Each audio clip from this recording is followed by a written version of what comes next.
يروي الإمام البخاري في صحيحه عن أنس بن مالك رضي الله عنه قال قال النبي صلى الله عليه وآله وسلم. The hadith in the collection Imam Bukhari narrated to us by Anas. The theme of anti-oppression continues. This is a very famous hadith. I think I narrate it 2-3 times a month on the minbar, with context, without context. It's just a very common one. But I think it's also important to contemplate it a little bit within the context of what we are experiencing. Where he says, عليه الصلاة والسلام, قال انصر أخاك ظالما أو مظلوما. قال فقالوا يا رسول الله هذا ننصره مظلوما فكيف ظالما. فقال صلى الله عليه وآله وسلم تأخذ فوق يديه. So the wording here is really what I'm interested in, because you've heard the hadith before, but I'm interested in the wording. He said, he's talking to people, Anas is saying, he's telling people, you need to stand by your brother, they be oppressors or oppressed.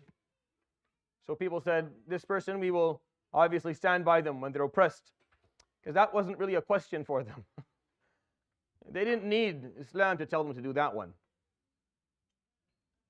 They always did that one. They always, if they were oppressed, that was easy. The Arab did it when they were oppressors. The Arab would stand by their own when they were oppressors. No problem. This is the bad part of the culture, but it's there. You know, the hamiyah, faz'a. You ask them to come by, even if you're wrong, they'll do it. But it was easy when they were your own was oppressed. That was easy. That didn't need teaching. That didn't need teaching. It didn't need any form of ethical rationalization. It didn't need preaching. It didn't need like a series of lectures or khutbahs, or it didn't need anything. That just happened naturally. Of course, if they're my own and they're oppressed, I know where I am. I know where I am at that point. At that point, it's just going to happen naturally. I do it when they're oppressors. When they're oppressed, it makes it easier for me. I don't feel bad as much. I wouldn't feel as bad. They've always just been whatever their tribes did, they would do. So the Prophet ﷺ never needed to teach the Sahaba to go and stand by the oppressed, because that came naturally to those people. But he had to teach them to learn how to do it when their own were oppressors. So they said, Ya Rasulullah, we know the peace when they're oppressed, but I thought you taught us that we shouldn't do this anymore when it came to zalim. I thought you told us we don't just go and, as long as they're amongst our own, we just go and participate. فَقَالَ, when he's an oppressor, تَأْخُذُ فَوْقَ يَدَيْهِ. And this is the term he uses. It's as if this person is going to oppress with their hands, and you come with your hands on top of theirs and you hold them. No, I'm not going to let you do it. I'm going to hold you by the hand so that you can't do it. I will stand there, and I will be the barrier between you and your act of oppression, and I will prevent you from oppressing. تَأْخُذُ فَوْقَ يَدَيْهِ. It's a beautiful term. It's not that you fight. No, you go and you put yourself between them and their act of oppression, and you hold them down, and you refuse to let them oppress. The other one doesn't even need preaching. The other one just, it's natural. It's natural to any group of people.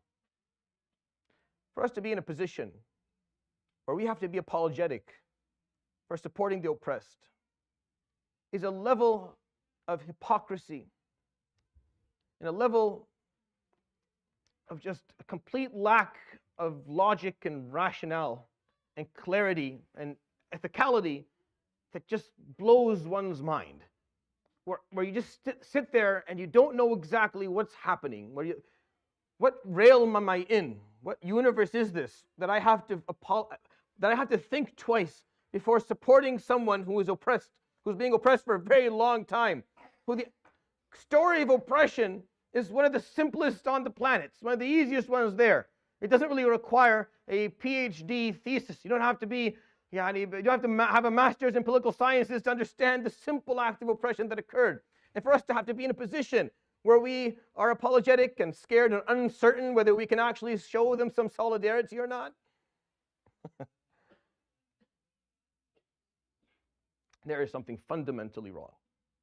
There is something fundamentally wrong with the world that we live in and the society that we've allowed ourselves to kind of coexist with quietly, with the status quo just continuing.